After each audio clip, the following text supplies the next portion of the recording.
Суроом. Көпчүлүк эле учурда угуп жүрөбүз. Бейиште жана дозокто адамдар кантип жүрөт, мынтип жүрөт, антип жүрөт дешет. Ошондо учурда бейиште адамдар жүрүшөбү? Мындай тууганда. Уйдат лил Жаннат жаралган, бүгүнкү күнү бар. Бейиш бүгүнкү күнү жаралган бар. Биздин акыйда ишенимибиз боюнча. Ханафи мазхабтагы биздеги матуриди акыйдасы боюнча мынакей туугандар ахли сүннат вал жамаат айтат, бейиш дагы бар, дозок дагы бар, экөө тең жаралган, бирок таяр, азыр кире элек эч ким. Бейишке дагы дозокко да кире элек. Бейишке дозокко качан кирет? Кыяматтан кийин кирет. Кыяматка чейин аз каякта? Барзахта. Не деген алам бар? Барзах аламы бар. Алами арвах, алами бутуни уммахат, алами дуния, алами барзах, алами кыямат деп 5 алам бар. Биз экөөнөн өттүк, экөө алдыда, үчүнчүсүндөбүз. Бизге чейинки ата бабаларыбыз канчасы өттү, пайгамбарлар канчасы өттү, Адам алейхиссаламдан бери тартып, бардыгы барзахта. Бул дегени көбүнчө биз кабырда деп коебуз, мындай көбүнчө кабырга коюлгандын себебинен. Бирок карышкы жеп кеткенде, океанга чөгүп кеткенде, асманда өрттөнүп күлүп алып жерге коюлбай калганда, алар каякта эле? Бардыгы барзахта. Бирок кээ бирлер анча-мынчасы, мисалы, арстандын ичинде болушу мүмкүн. Башкасыга тияк-бияктарда.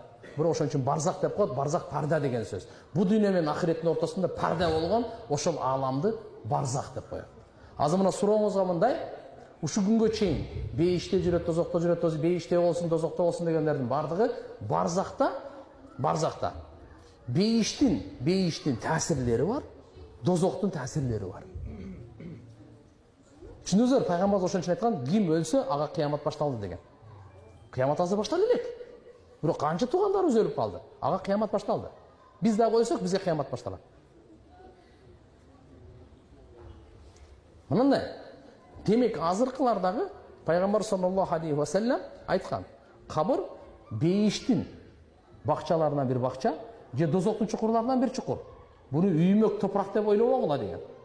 Демек, бирок о бейишке дозокко кире элек го. Кандай? Десеңиз, сиз азыр бизде устук кан тартабыз кара сууда. Ошого чейин киши чай-пай, нан-пан алып келет да. Бирок негизги аш келе элек азырчы. Менюда негизги аш келе элек. Кодун негизги бейиш келе элек. Ошо бейишке чейин бейишке кире турган адамдын уже башталгычтары, рахаттары кабырда баштала берет. Дозокко бара турган адамдын азабы кабырда баштала берет кичинеден.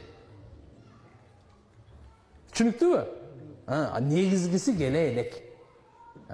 Ошон үчүн иншалла бул жерде дагы мен силерге бир нерсени кошумча айтып кетейин.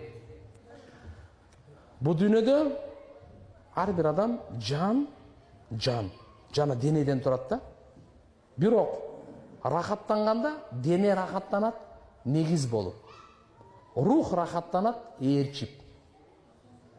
Азапталганда да кыйналгандачы дене кыйналат негиз болуп аслан.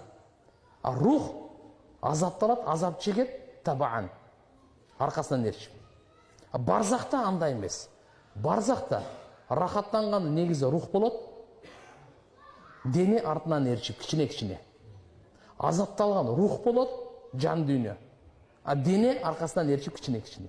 А кыяматта дене менен рух чогуу азапталат, чогуу рахаттанат. Түшүнүктүбү?